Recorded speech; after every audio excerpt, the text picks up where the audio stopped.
السلام عليكم ورحمة الله تعالى وبركاته. اليوم غادي نشارك معكم واحد العسيلة اللي كتجي ناجحة 100%، كتجي خاطرة، كتجي من السما وكتدوم حتى العام. بحال هكا نحتاجوها في الشباكية في المعسلات بما أننا مقبلين على شهر رمضان المبارك. تبعوا معايا غير المقادير وطريقة التحضير بالتدقيق، وغادي ينجح معكم العسل من أول خطرة.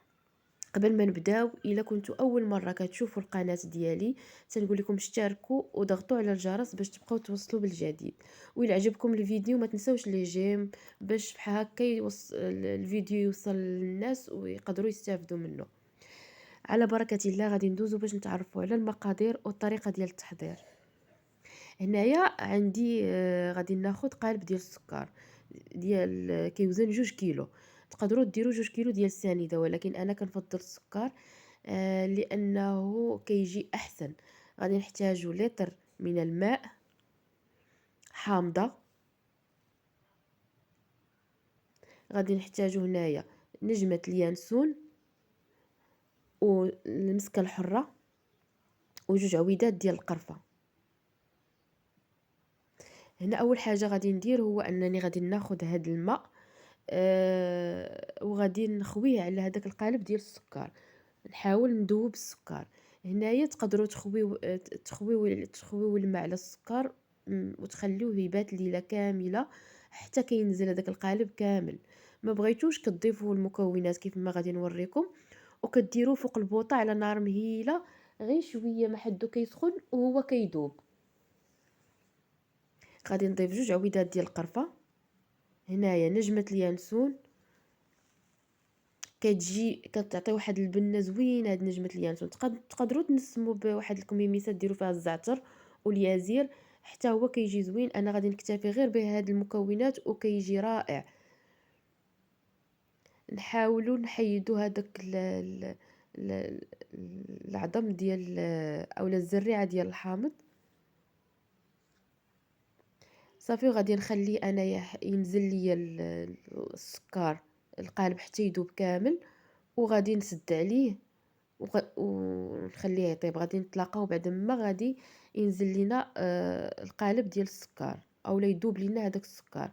كيف ما قلت لكم انا كنفضل القالب، لان ديك الماده باش كيجمعوا بها القالب ديال السكر هي اللي كتعاون العسل باش كيجي خاتر وكيجي عاقد احسن من السنيده. السنيده كاقتصاديه، ولكن كنفضل انا القالب ديال السكر، وانتم لكم الاختيار. شفتوا هنا راه كيبدا كيذوب، كيبقى غير التحت ديالو قاصح. الا بغيتو كترد ديروه فوق البوطه شويه كيبدا يدفى ومحد هو كيسخن والسكر كيذوب ليكم. بغيتو تخليوه ليله كامله تخليوه ليله كامله. هنايا كيف ما شفتوا بعد ما داب ليا السكر غادي نسد عليه وغادي نديرو فوق البوطه. مني غادي فوق بوطه تكون العافيه شويه مجهده. غير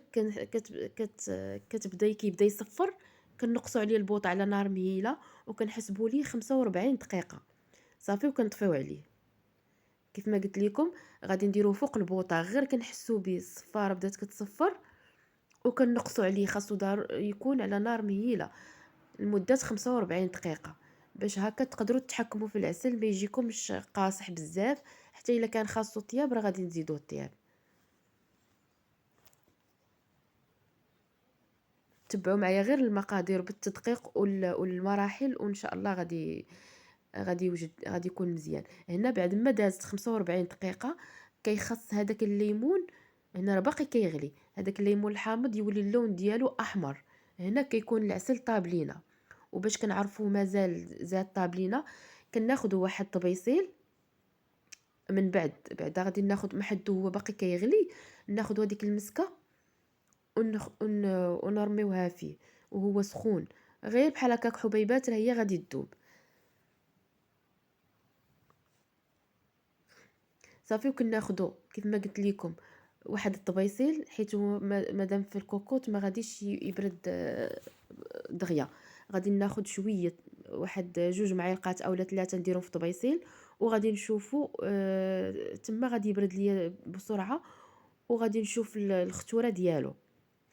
واحد الملاحظه هو ان العسل هذاك فاش تبغوا طيبوه من الاحسن طيبوه في شي طنجره اللي تكون شويه كبيره ما طيبوش في طنجرة صغيرة.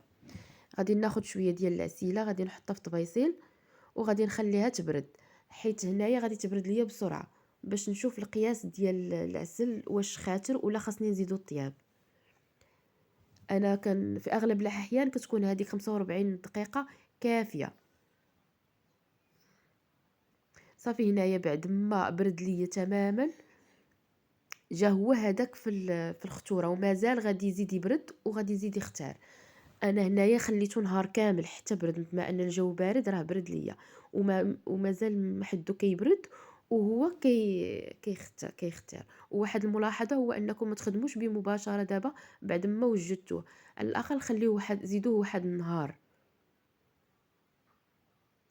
صافي هنا غادي نزول هذاك الحامض وهذاك اليانسون والقرفه. وفي حالة قصاح ليكم فات فيه الطياب وقصاح ولا كراميليزي، غادي تاخدو غادي تشدو الكوكوط وغادي ديروها فوق العافية حتى غادي يذوب هذاك العسل كامل. وغادي تاخدو واحد الكاس ديال الماء، الماء طايب يكون طايب اولا 2 كيسان، وكتخويوه عليه وكتخليوه غير يوصل للغليان صافي وكتطفيو عليه. هنا راه كيرجع طبيعي، كيرجع عادي، ما تخافوش راه ما كيخسرش. كيف ما كتشوفوا هنايا كيجي خاتر ثقيل. انا كندخل المغرفه ديالي بصعوبه. هذا هو العسل اللي ناجح 100%. المذاق ديالو كيجي مذاق زوين، راه غادي ديروه في الشباكيه وغادي يعطي واحد اللذه زوينه للشباكيه ديالكم. تيقوني غادي تجربوه وغادي ينجح معكم 100%. الى عجبكم الفيديو ما تنساوش تخليو لي جيم، بحال هكذا راه كتشجعوني. ونتلاقاو في فيديو جديد ان شاء الله. السلام عليكم.